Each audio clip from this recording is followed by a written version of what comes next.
We'll begin segment 3, slide set A7, the Galician defection and the death of JFK, the failure of the Nosenko Geneva sham, and his dispatch to the United States after the assassination of President Kennedy.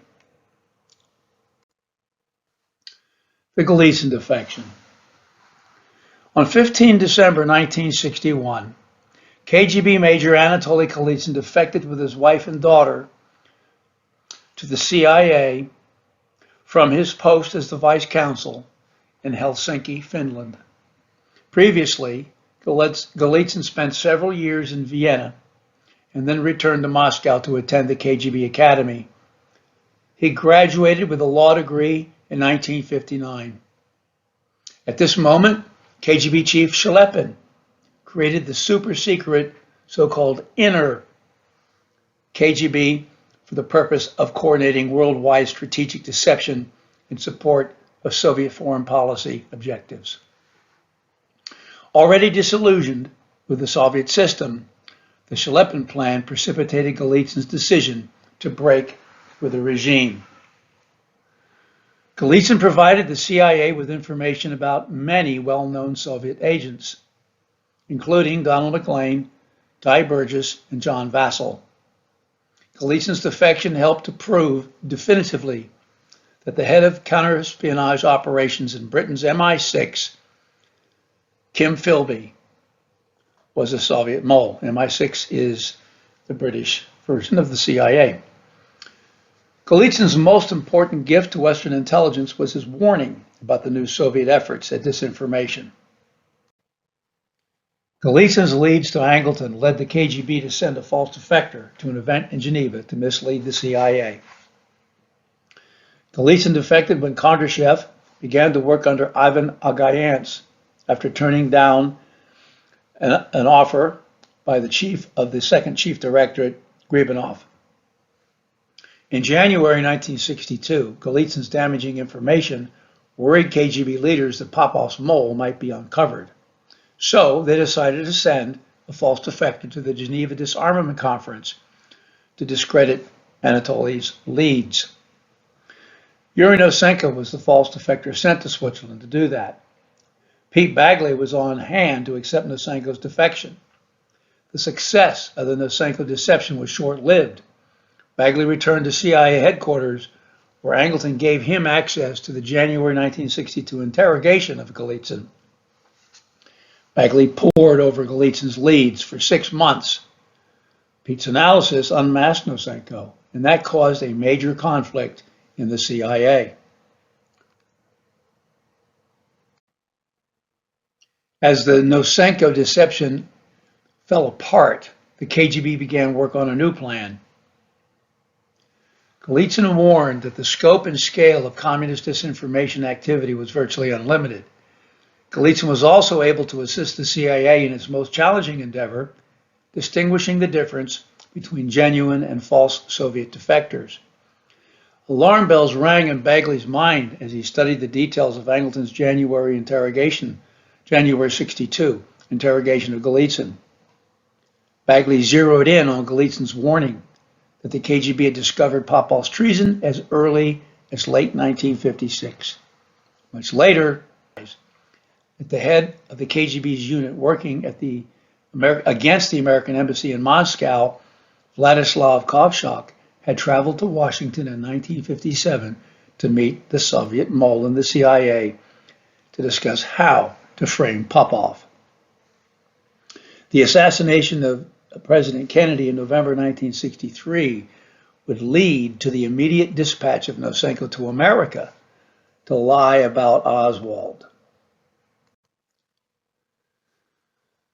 The murders of JFK and Oswald and Nosenko's defection to America. At the secret level within the U.S. national security establishment, Oswald, Castro, and the KGB had been framed before the assassination of President Kennedy as the culprits for his murder. The extensive use of Oswald between 1959 and 1963 by both the KGB and CIA made it imperative for both sides both spy services, I should say, to cast Oswald for public consumption in the role of an abnormal and uninteresting lone defector and the lone assassin of President Kennedy. This led to a freakout in Moscow, Washington, and Havana. The Oswald Sin City scenario. Weeks before the murder of President Kennedy and Oswald, Oswald's legend was adorned with writhing snakes like the head of Medusa. A former Marine and ex-defector to the USSR already, when Oswald visits Mexico City, he meets now with the head of the KGB assassinations in the Western Hemisphere, Valery Kochnov.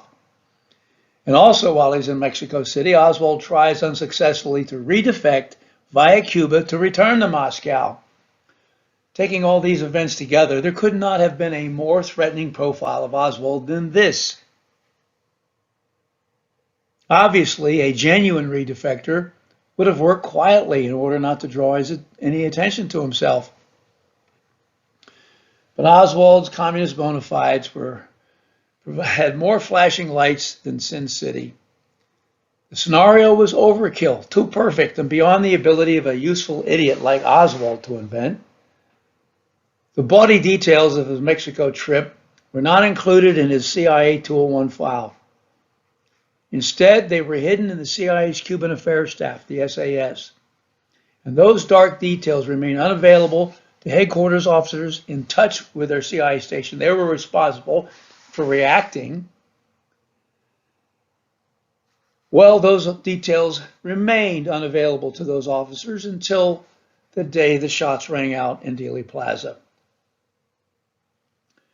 The murder of President Kennedy and his putative assassin Oswald dramatically changed the Cold War landscape.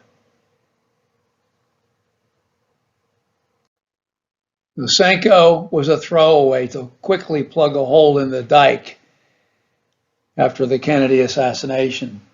By December 1963, the sky was falling in Moscow, Washington, and Havana. None of the alleged co-conspirators wanted anything to do with the radioactive Oswald, dead or alive. Before his 1959 arrival in the USSR, Lee Harvey Oswald was a total stranger to the KGB, let alone Yuri Nosenko. Yet 18 months later, during his 5 interrogation sessions with the CIA in Geneva in May and June 1962, Nosenko did not utter one word about Oswald. And yet there it is in January '64, in the wake of Kennedy's assassination, Nosenko's memories of Oswald's tale conveniently flooded back into his brain like Niagara Falls. Suddenly and conveniently, there was not a single detail about Oswald's defection to Moscow that Nosenko didn't know like the back of his hand. Of course, that was a tactic to ensure he would gain entry to America. So, it was for the benefit of both sides in the Cold War that the true details of Oswald's USSR story remained secret for decades.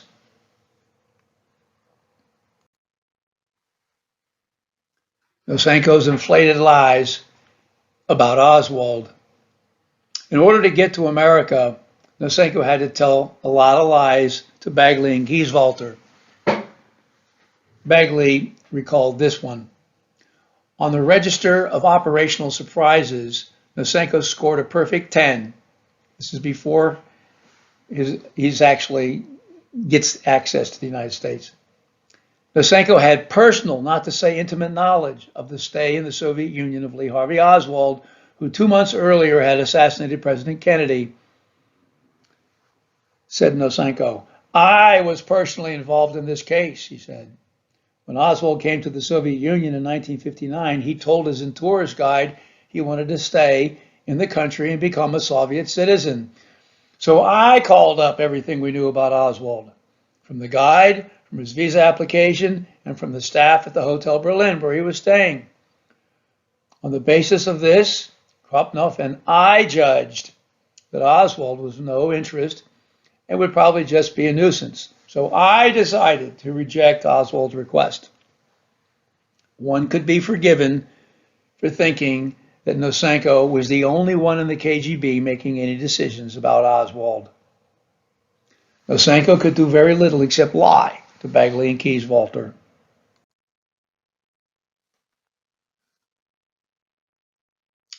Galician and others shot down a huge Nosenko lie about his job in Moscow. The truth is that Nosenko had no personal involvement in Oswald's case. Had he read Oswald's file, he would have been familiar, right out of the gate, with the truth.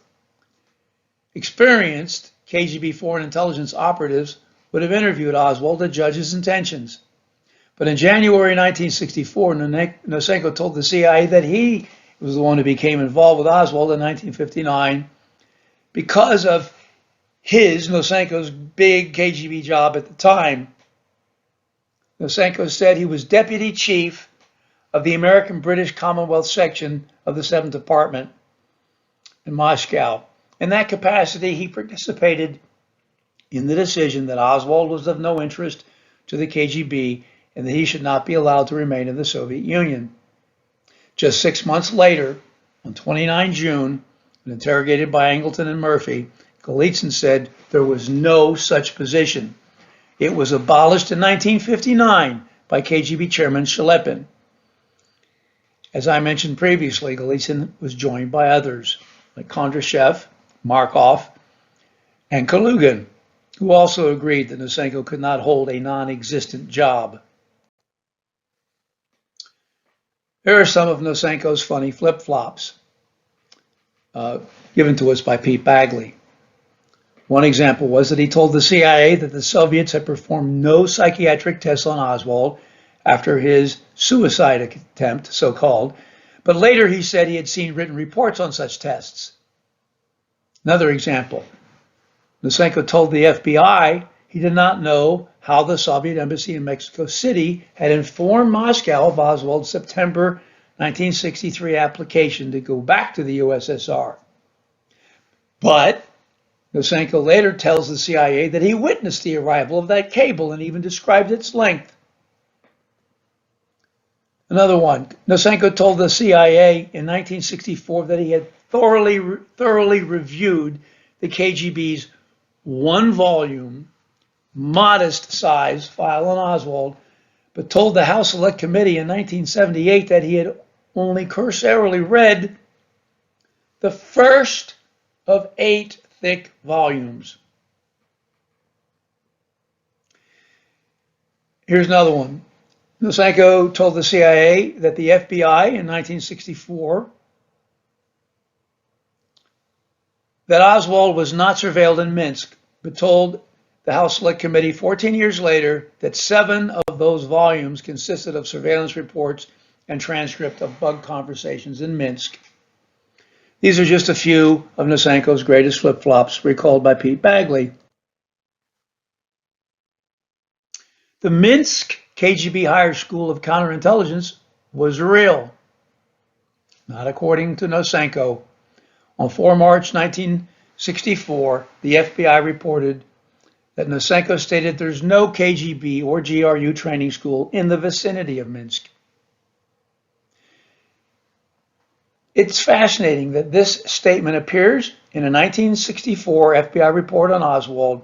That report was one of 2 FBI reports sent to the CIA by FBI Director Hoover with the cover sheet stating this. Nosenko has read a copy of the memorandum dated 4 March 64, initialed each page, and has stated that he has no additional information concerning this matter. He expressed his willingness to testify about it before the President's Warren Commission,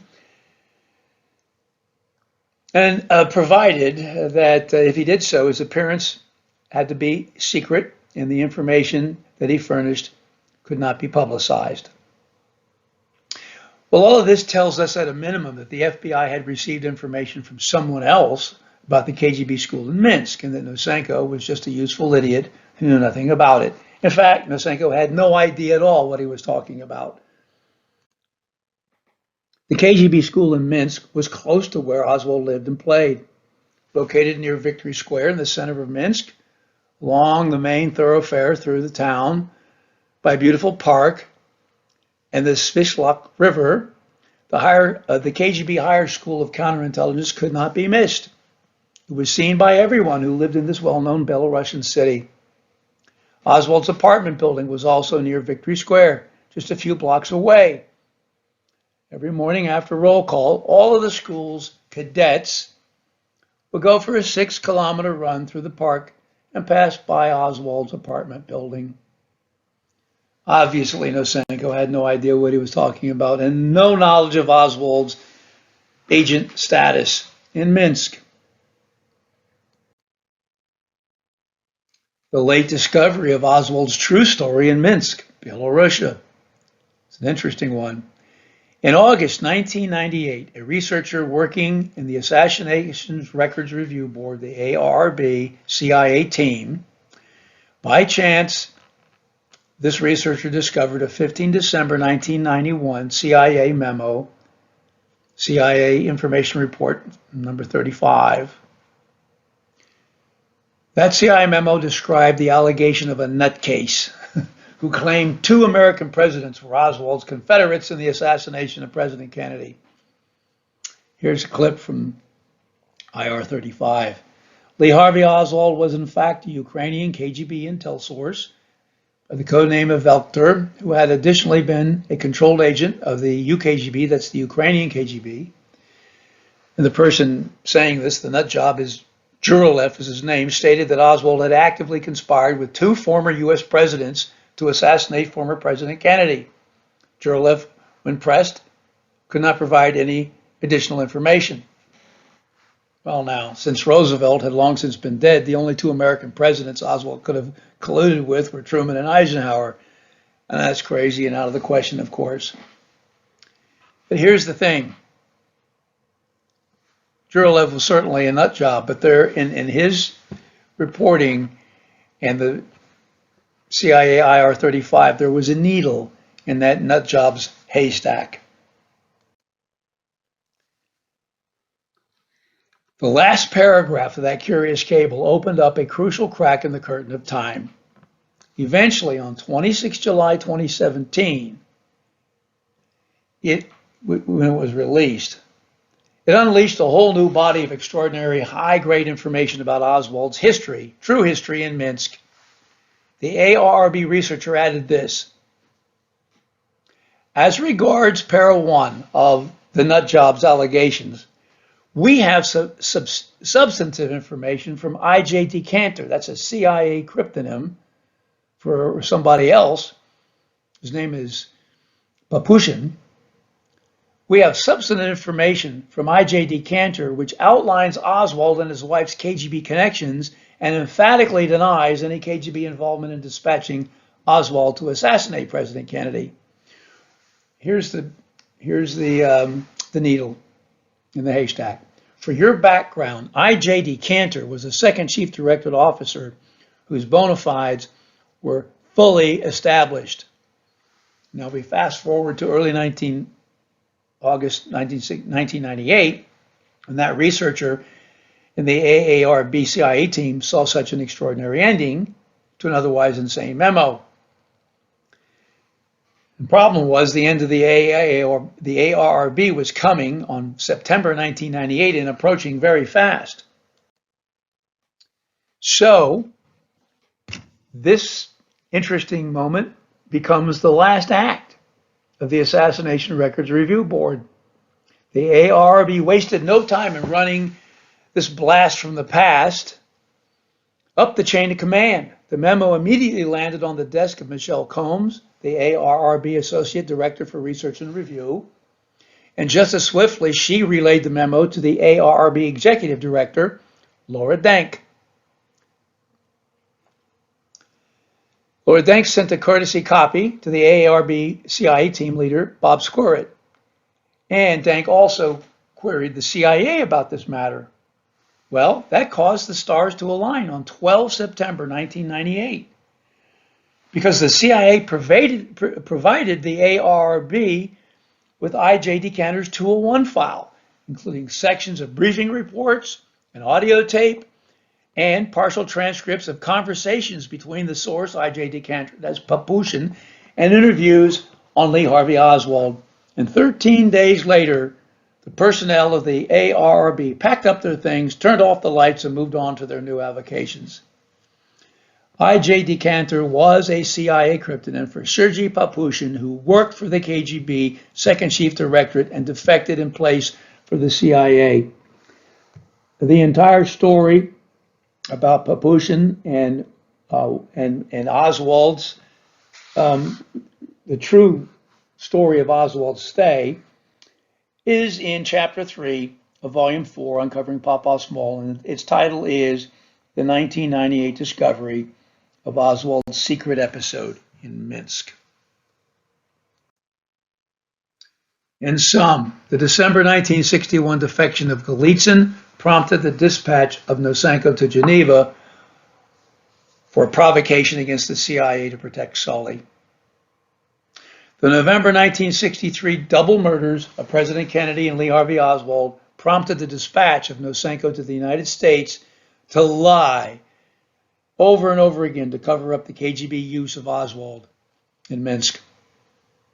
A last-minute ARRB discovery from source I.J. Decanter revealed that Oswald had been an agent, so-called agent, for the Ukraine KGB in Minsk.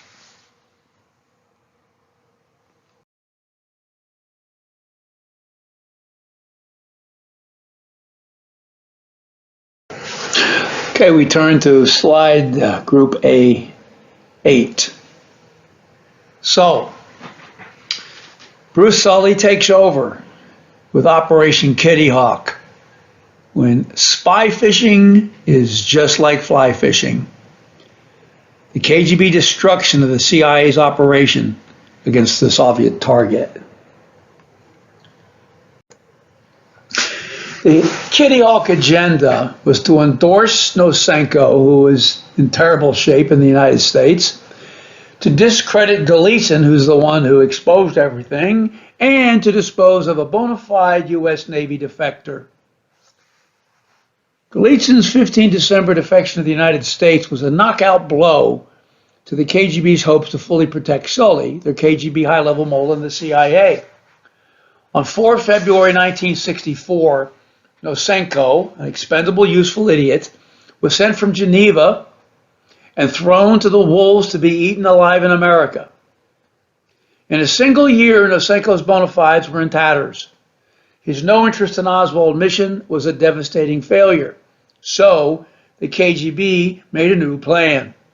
Second Chief Directorate Chief Gribanov ordered a new false defector, Igor Kochnov, into the game to perfect the previous false defector, Nosenko. Kochnov was directed to use multiple lures to hook the fractured components of American intelligence, like different fishies. It was a devious plan to rescue Nosenko, discredit Galician, and dispose of a bona fide Navy defector to the United States whose name was Nikolai Artemonov, and dispose of him to the KGB.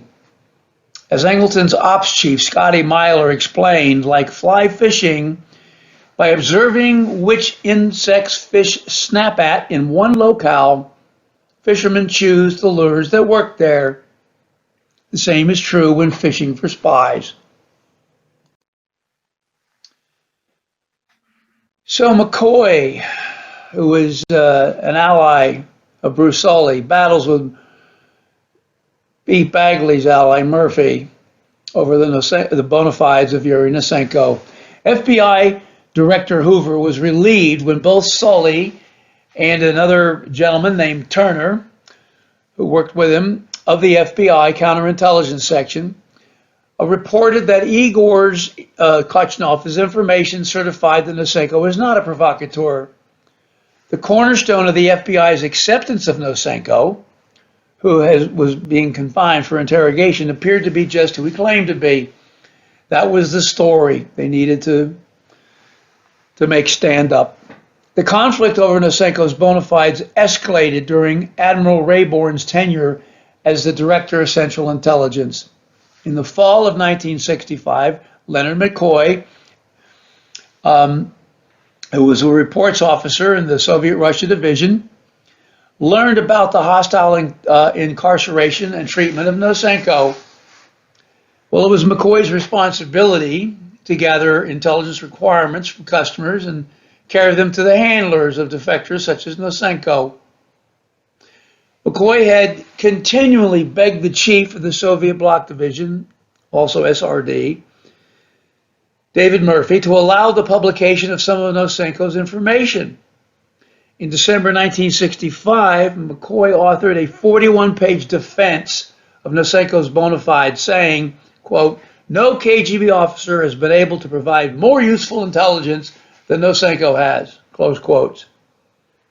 By this time, I should mention, because you're going to see this Soviet Bloc Division, SPD, it's the same thing as the SRD.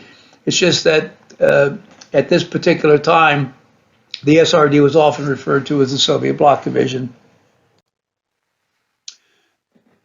After the Cold War, KGB veterans told Bagley that they had indeed dispatched Kochnov to dupe CIA in a, quote, game to penetrate Western intelligence services, close quote.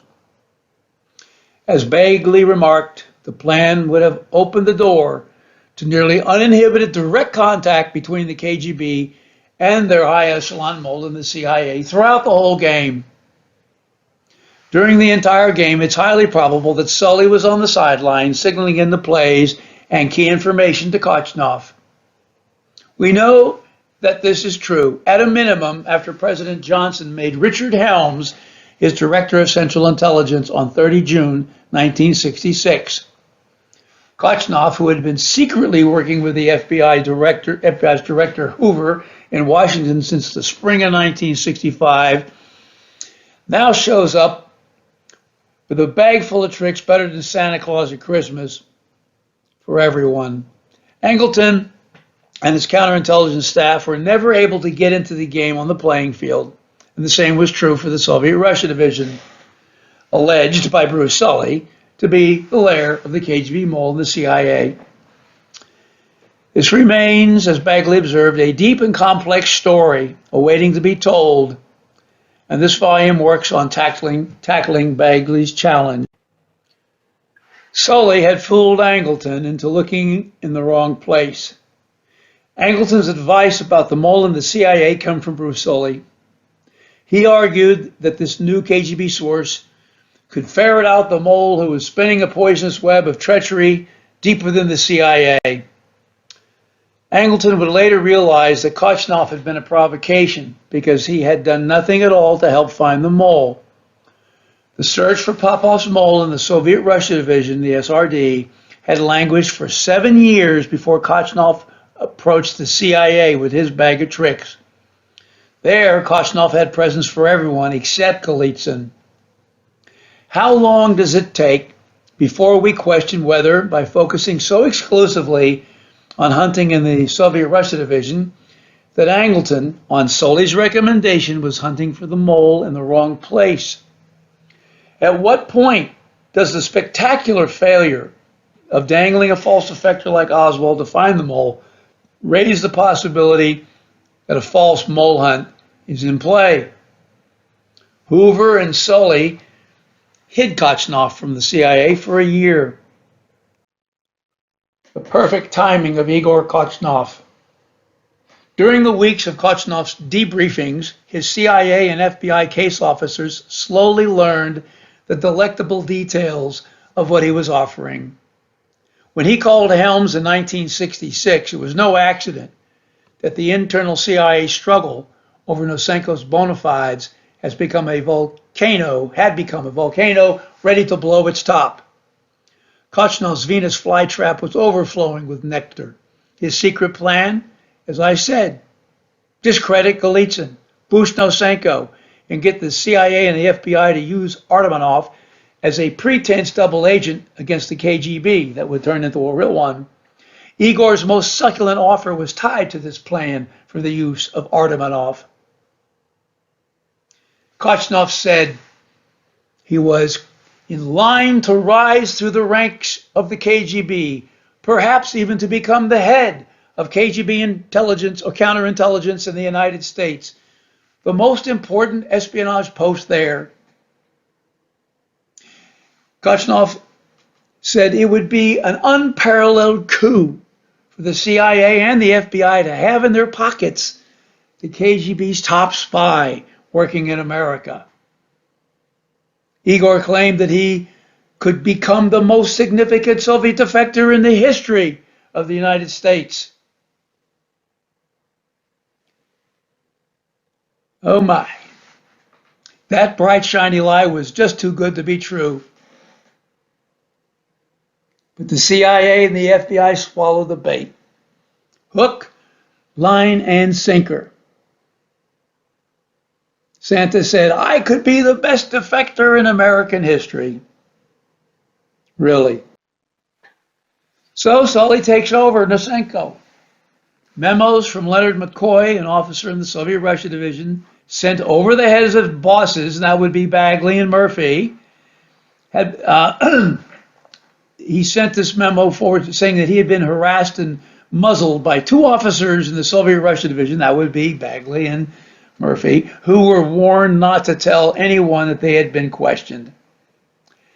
In early 1967, Helms decided he really had no choice. No work was getting done at all against the Soviet target, so he decided, as he said, to remove the bone from his throat. Helms formally assigned Deputy Director of Central Intelligence Rufus Taylor to resolve the Nosenko case.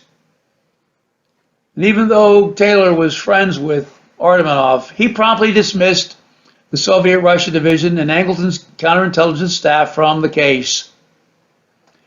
Taylor then reassigned the Nosenko investigation to the Office of Security, where Bruce Sully had already begun an independent investigation of the matter. The CIA Soviet operations were paralyzed for years, and the SRD finally went down in flames. Sully successfully wrestled away control of Nosenko from Murphy and Bagley. And that was game, set, and match. And then Kochnov vanished, along with the details of Kitty Hawk. So in sum, well before Igor Kochnov was dispatched to play the role of a detector in place for the Americans, the KGB, like experienced fishermen, had already thoroughly studied their prey. From their own sources inside of U.S. intelligence, the KGB's counterintelligence experts knew nearly every detail about Artemonov's life. They had worked up his complete psychological profile. The alluring incentives dangled before the Americans led them to agree to what otherwise was a preposterous plan. And inevitably, Kochnov's triple play prevailed. This was especially true for the FBI, which had secretly accepted Kochnov as a legitimate defector a year before revealing him to the CIA. In the end, Bruce Sully, along with Artemonov's CIA case officer, Len McCoy, conned him into becoming a real double agent working for American intelligence at the same time Nosenko's rehabilitation became a runaway train. And as Bagley noted, this is about Artemov, thus began a double agent operation with Artemonov that was to last for nearly 9 years and bring little profit to the Americans and bring only death to Artemonov.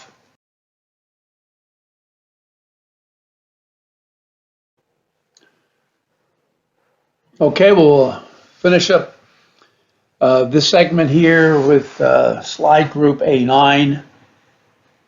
Kim Philby versus James Angleton. How Philby made mincemeat out of Angleton, who needed a father figure for security.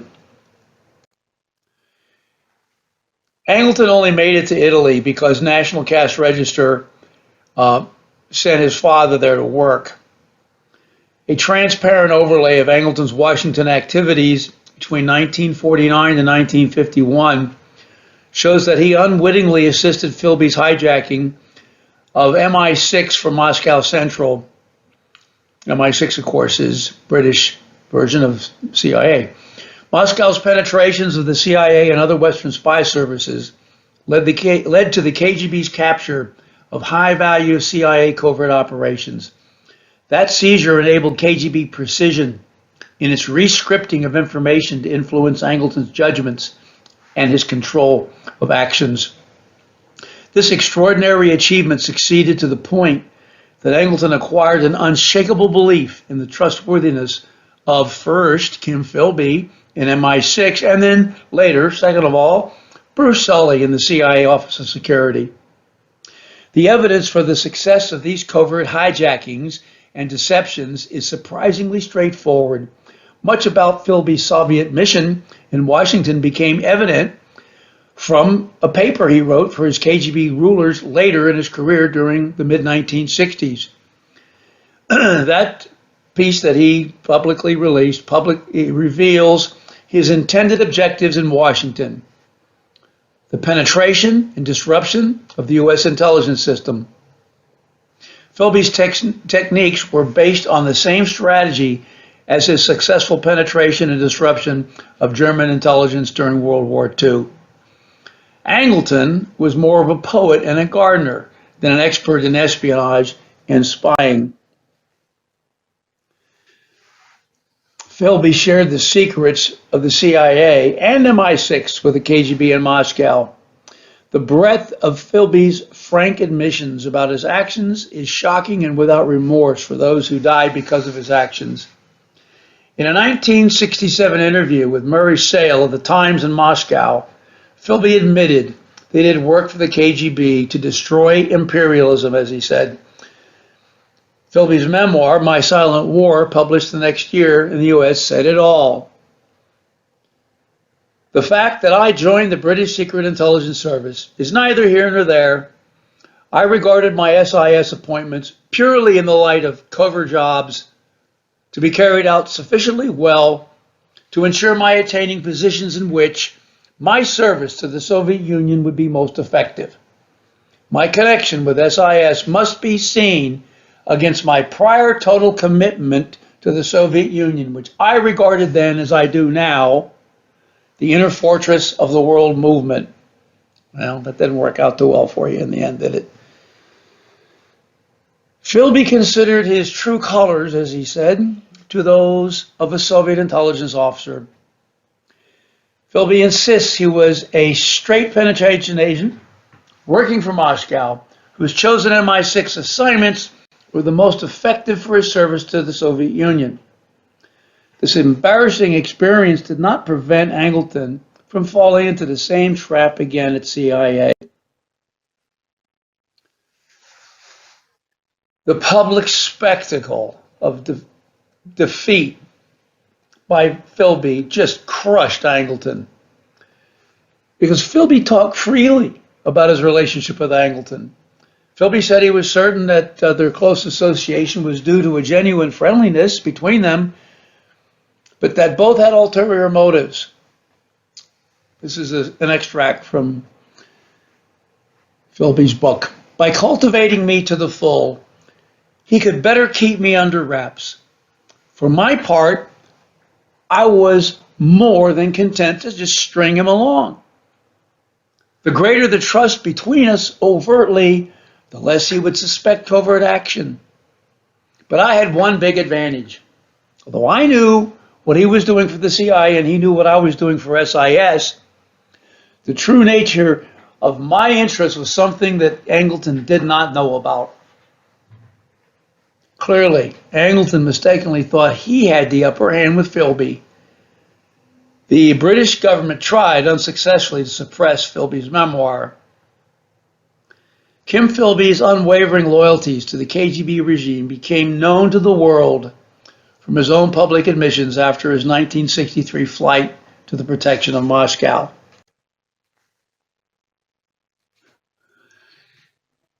From all the people who have studied the Kim Philby history, they all agree on one word: mincemeat.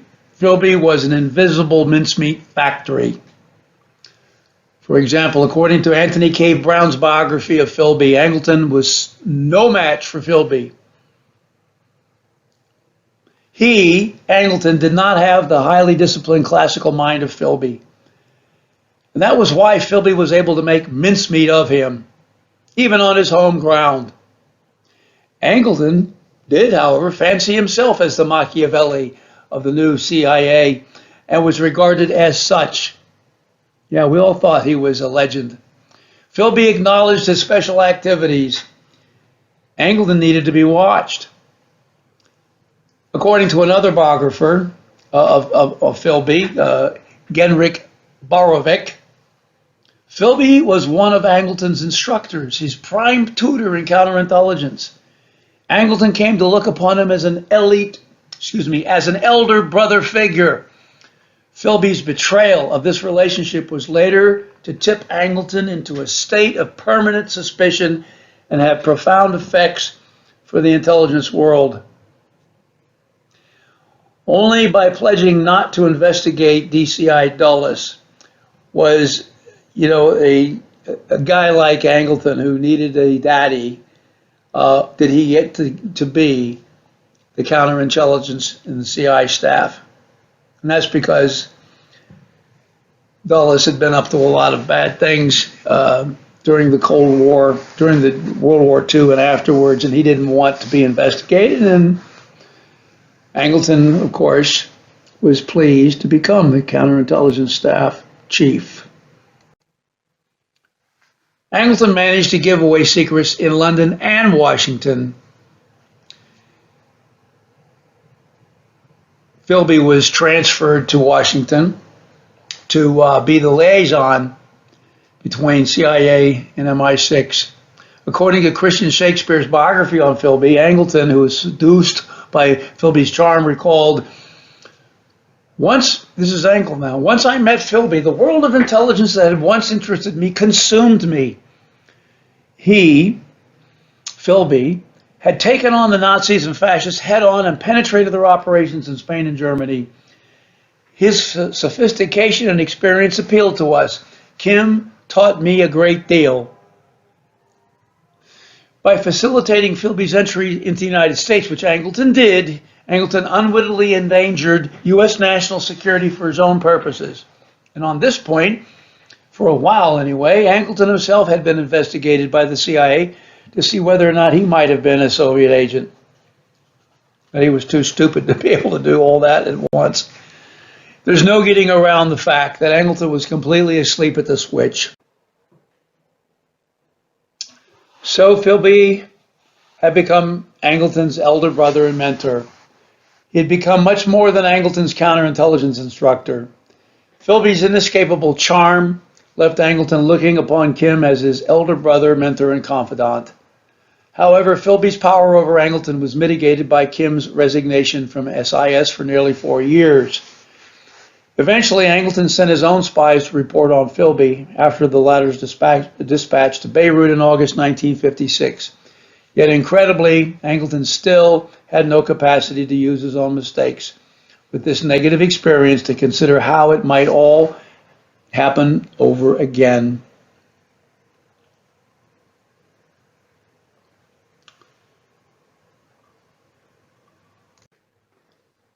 Why Kim Philby had to resign from MI6 for a while. In August 1956, Kim Philby arrived in Beirut, London. In London, back in 1951, he was forced to resign from Britain's Secret Intelligence Service, MI6, due to suspicion that he had warned Guy Burgess and Donald MacLean to flee to the USSR to avoid imminent arrest. Philby and Burgess were British traitors working covertly for the KGB, and Philby remained in London, where he was eventually exonerated in 1955 due to lack of evidence against him. Meanwhile, in the Middle East, in 1956, the stage was now set for a war.